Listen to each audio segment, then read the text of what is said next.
Hello and welcome everyone to VV studies. आज हम MCP के थर्ड यूनिट के लास्ट टॉपिक कवर करने वाले हैं, जिसमें कि हम decision making and its tools के बारे में बात करने वाले हैं। देखिए, किसी भी बिजनेसमैन या फिर किसी भी मैनेजर के लिए सबसे इंपॉर्टेंट जो उसका कैरेक्टरिस्टिक होता है वो होता है डिसीजन मेकिंग।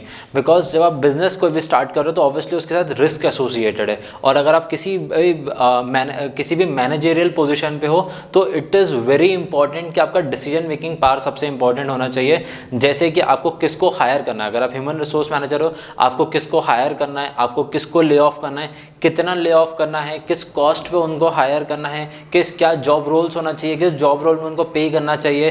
प्लस आपका अगर ऑर्गेनाइजेशन अगर आप पूरा का पूरा संभाल रहे हो तो उसका आपका अलग अलग डिपार्टमेंट्स भी आपको देखने पड़ते हैं। अगर आप किसी के साथ में डील बनाने जा रहे हो तो वो डील के ऊपर क्विक डिसीजन मेकिंग होना चाहिए, ताकि वो जो क्लाइंट है वो किसी और के हाथ में ना चला जाए। अगर आप कस्टमर के साथ डील कर रहे हो तो वहाँ पे भी आपके पास में रैपिड डिसीजन मेकिंग पावर होना चाहिए। तो चाहे आप बिजनेस स्टार्ट कर रहे हो, चाहे आप ऑलरेडी एक एग्जिस्टिंग बिजनेस में हो, आपके पास हमेशा जो चाहे वो एक एंटरप्रेन्योर की चाहे एक मैनेजर की हो, सबसे जो बेस्ट कैरेक्टरिस्टिक होता है दैट इज डिसीजन मेकिंग। अब एक डिसीजन मेकिंग का प्रोसेस होता है, बट ये प्रोसेस आप हमेशा अप्लाई नहीं करते हो। जनरली जब आपको बिग डिसीजंस लेने होते हैं तब आप इस प्रोसेस को फॉलो करते हो। अब वो प्रोसेस क्या होता है?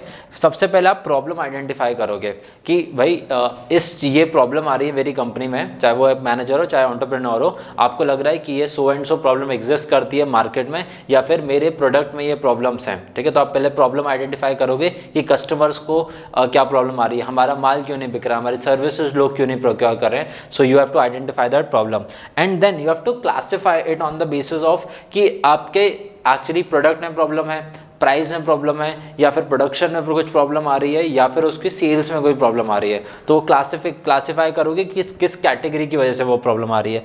Then you will find best possible alternatives of that particular problem. कि अगर भाई वो प्राइस में प्रॉब्लम आ रही है तो आप चाहोगे कि उसकी किसी तरीके से उसकी कॉस्ट कटिंग करी जाए, चाहे मार्केटिंग के ऊपर कम खर्चा करोगे। दूसरा जो आपके बजट है वो आप प्राइस कम मतलब बजट को हटा के और प्राइस को कम करने की कोशिश करोगे। एंड नेक्स्ट इज इवैल्यूएशन, मतलब बेस्ट और पॉसिबल ऑल्टरनेटिव्स जो आपके पास थे उनको आप इवैल्यूएट करोगे, और उस इवैल्यूएशन के बेसिस पे आप फाइनलाइज करोगे कि किस ऑल्टरनेट को आपने सिलेक्ट किया है। जैसे अगर आपके प्रोडक्ट में गलती थी तो आपने और भी प्रोडक्ट्स बनाए और प्रोटोटाइप्स बनाए, उन प्रोटोटाइप्स को इवैल्यूएट किया और फिर उसमें से जो बेस्ट पॉसिबल ऑल्टरनेटिव आपको लग रहा था उस प्रोटोटाइप को आपने सिलेक्ट किया and then you will implement it मतलब कि आप उसको मार्केट में लेकर आओगे। उस प्रोटोटाइप की बहुत ज़्यादा प्रोडक्शन नहीं करोगे, आप एक लिमिटेड प्रोडक्शन करोगे ताकि आप लोगों के रिव्यूज जान पाओ, और रिव्यूज जानने के लिए आपको करना पड़ेगा उस प्रोडक्ट का फॉलोअप। आप मार्केट में जाके लोगों से रिसर्च करोगे। आप अगर किराना शॉप पे बेचते हो, आप किसी होलसेल स्टोर पे बेचते हो, आप अगर किसी डिपार्टमेंटल स्टोर पे बेचते हो अपने प्रोडक्ट को, तो उन लोगों से जाके पूछोगे कि आपके कस्टमर्स के क्या रिव्यू आ रहे हैं। आपके साइट से बेचते हो तो आपके साइट पे कुछ रिव्यूज आएंगे, तो उसके बेसिस पे आप फॉलोअप लोगे। अगर कस्टमर्स को वो चीज़ अच्छी लग रही है तो आप उसका प्रोडक्शन को इंक्रीज करोगे। लेकिन अगर कस्टमर रिव्यूज़ अभी भी अच्छे नहीं आ रहे हैं तो फाइन वापस आप जाओगे और प्रॉब्लम्स को और ऑल्टरनेटिव्स को देखने के लिए। तो आपका सेकंड बेस्ट ऑल्टरनेटिव होगा या फिर कुछ न्यू ऑल्टरनेटिव्स और आएंगे, फिर आप उनको इंप्लीमेंट करोगे। तो ये बेसिकली प्रोसेस जो है वो आप हर एक छोटी प्रॉब्लम के लिए नहीं लगा सकते हो, बट अगर कोई बड़ी प्रॉब्लम आ रही है आपकी कंपनी में तो उसके लिए आप ये प्रोसेस को यूज़ करोगे। Now what are the tools of decision making? सबसे पहले आता है आपका मैट्रिक्स। जैसे कि हमने बीसीजी मैट्रिक्स पढ़ा था, तो मैट्रिक्स में बेसिकली आप क्या करते हो, अपने जो भी प्रॉब्लम्स हैं उनको आप एक कॉलम में लिख लेते हो और उनको जो फैक्टर्स गवर्न करते हैं उसको एक रो में लिख लोगे। अब जैसे आपकी प्रॉब्लम है कि मेरी सेल्स नहीं आ रही। अब सेल्स क्यों नहीं आ सकती? हो सकता है आपकी प्रोडक्ट की मार्केटिंग अच्छी ना हो सकता है कि आपके प्रोडक्ट की ब्रांडिंग अच्छी ना हो सकता है कि आपके प्रोडक्ट की प्राइसिंग बहुत ज़्यादा हो, प्रमोशन सही से नहीं कर रहे, सही प्लेस पे आपका प्रोडक्ट अवेलेबल नहीं है, आपका प्रोडक्शन इन लाइन नहीं है, आपकी सप्लाई चेन में प्रॉब्लम है। तो ये सारे जो फैक्टर्स उसके ऊपर गवर्न हो सकते हैं, उन सबको रखोगे और फिर देखोगे कि टिक करोगे कि आप या फिर रैंकिंग दोगे कि कौन सी चीज़ अच्छी है कौन सी चीज़ नहीं है। सो आप बेसिकली 1 to 10 रैंक कर सकते हो और फिर लास्ट में देख सकते हो कि भाई प्रॉब्लम कहाँ आ रही है और किस चीज़ को सबसे अच्छे तरीके से सही किया जा सकता है।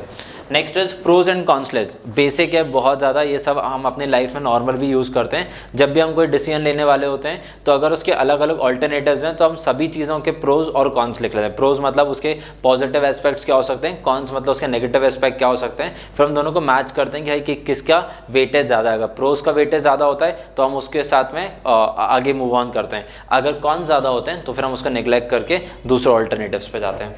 Next is decision tree, basically एक माइंड ट्री की तरह हम बना लेते हैं। एक बेसिकली हम ग्राफिकली उसको रिप्रेजेंट करते हैं कि हमारे बीच में एक सेंट्रल एक कोर में एक प्रॉब्लम आ जाती है जो कि आपका रूट कॉज हो जाता है, फिर इसमें से ऐसे ब्रांचेस हम निकाल के उसको स्टैटिस्टिकली बता सकते हैं क्या कि ये प्रॉब्लम्स हमारे पास आ रही हैं और ये प्रॉब्लम किस स्केल पे इंक्रीज हो रही हैं, उसको भी हम वहाँ पे ब्रांच में ग्राफिकली बता सकते हैं। Next is Pareto analysis.